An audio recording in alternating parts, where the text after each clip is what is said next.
गोली का जवाब गोली से देने के बाद अब भारत पानी का जवाब पानी से देने की रणनीति पर उतर आया है।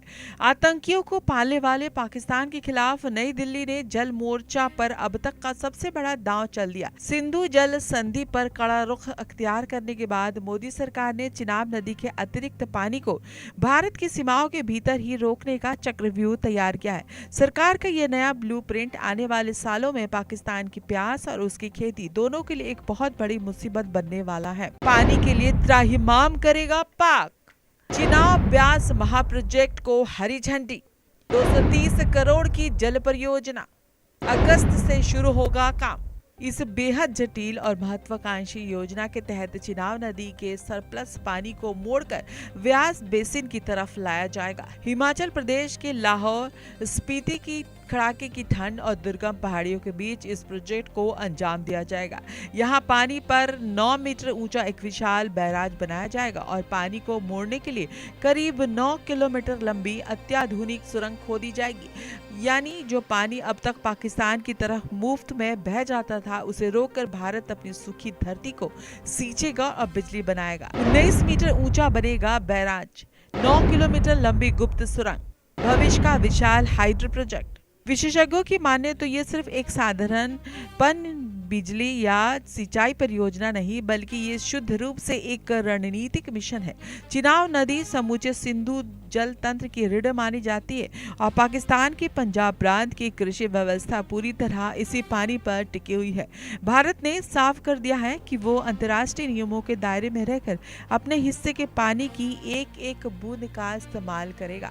भारत का ये नया आक्रामक तेवर पाकिस्तान के हुक्मरानों की रातों की नींद उड़ाने के लिए काफी है। पाकिस्तानी खेती पर गहरा संकट, बदलेगा सिंधु नदी का प्रवाह, भारत करेगा पानी का उपयोग।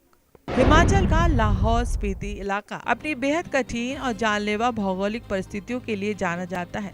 समुद्र तल से 3000 मीटर से भी ज्यादा की ऊंचाई, साल के अधिकांश महीने जमी रहने वाली बर्फ और संकरी घाटियों के बीच इस प्रोजेक्ट को पूरा करना इंजीनियरों के लिए किसी अग्नि परीक्षा से कम नहीं है।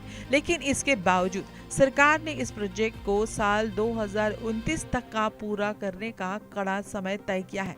हालांकि ये देश की भावी जल सुरक्षा और संप्रभुता से जुड़ा हुआ एक बेहद संवेदनशील और जरूरी मामला है।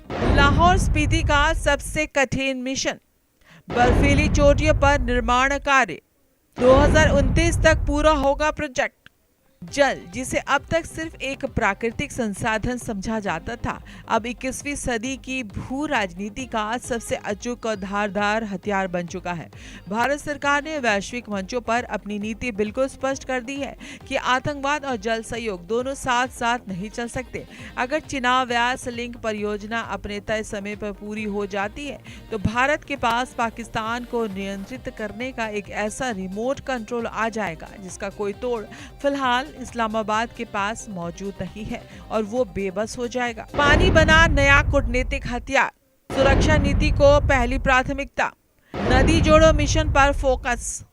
साफ है, चिनाब व्यास लिंक प्रोजेक्ट को सिर्फ एक नदी जोड़ो अभियान समझना बहुत बड़ी भूल होगी। ये भारत की नई रक्षा और जल नीति का एक ऐसा मिला जुला रूप है जो आने वाले समय में दक्षिण एशिया के पूरे जल समीकरण को हमेशा के लिए बदल कर रख देगा। इस प्रोजेक्ट के जरिए भारत न केवल अपनी ऊर्जा और सिंचाई की जरूरतों को पूरा करेगा, बल्कि सरहद पार बैठे दुश्मनों को ये संदेश भी देगा कि भारत की शराफत को उसकी कमजोरी समझने की खता अब बहुत भारी पड़ने वाली है।